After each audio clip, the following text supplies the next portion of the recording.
याद रखो, बीजेपी और आरएसएस को रोकने की जिम्मेदारी सिर्फ उत्तर प्रदेश के मुसलमानों की नहीं है, उत्तर प्रदेश के हर नागरिक की जिम्मेदारी है।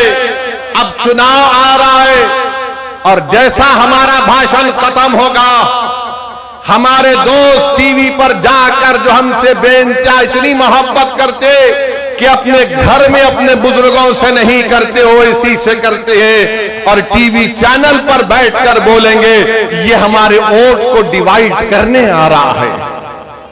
अरे कौन सा वोट डिवाइड हो रहा है बताओ, कौन सा वोट डिवाइड हो रहा है बताओ। कैसे बीजेपी चुनाव पे चुनाव जीत कर जा रही है। बंगाल का इलेक्शन हम लड़ने गए, 280 विधानसभा की सीट 11 हम लड़े, वहां पर भी यही इल्जाम लगा दिए। और जब ममता बनर्जी हार गई और हारने के 10 दिन के अंदर उनके 20 सांसद बीजेपी मोदी अमित शाह के साथ बैठकर चाय पी रहे, उन सांसद में वो भी लोग थे जो दिन रात मुझे गाली देते थे, आज वो मोदी अमित शाह के साथ बैठकर चाय पी रहे। बताओ क्या तुम्हारी जबानें खामोश क्यों है? कैसे चले गए मोदी अमित शाह बीजेपी के पास? हो 60 विधायक भाग गए ममता के। मैं पुकार कर कह रहा था कि बंगाल के मुसलमानों से ममता बनर्जी ने धोखा दिया उनको। मैं आदाद-ओ-शुमार पेश करता रहा और आज भी पेश कर सकता हूं।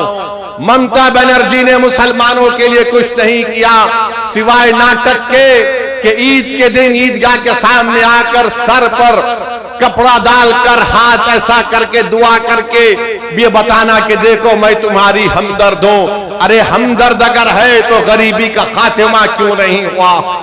हमदर्द अगर है तो हमारी बहनें जो मालदा मुर्शिदाबाद में 900,000 रुपये लेकर 1000 बीड़ी बनाती हैं, मेरे भाई याद रखिए अब आपकी जिम्मेदारी है कि आप मुत्तहिदा तौर पर अपने वोट का सही इस्तेमाल करें। यहां पर आपने देखा कि 3 मर्तबा आपने समाजवादी पार्टी के तस्लीम साहब को आपने तस्लीम किया। तस्लीम साहब को आपने तस्लीम किया, मगर ये ऐसे तस्लीम साहब हैं जिन्होंने नजीबाबाद की जनता को तस्लीम नहीं किया, मुस्तरद किया।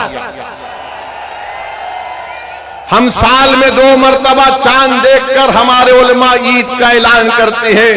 ये ऐसा चांद है जो 5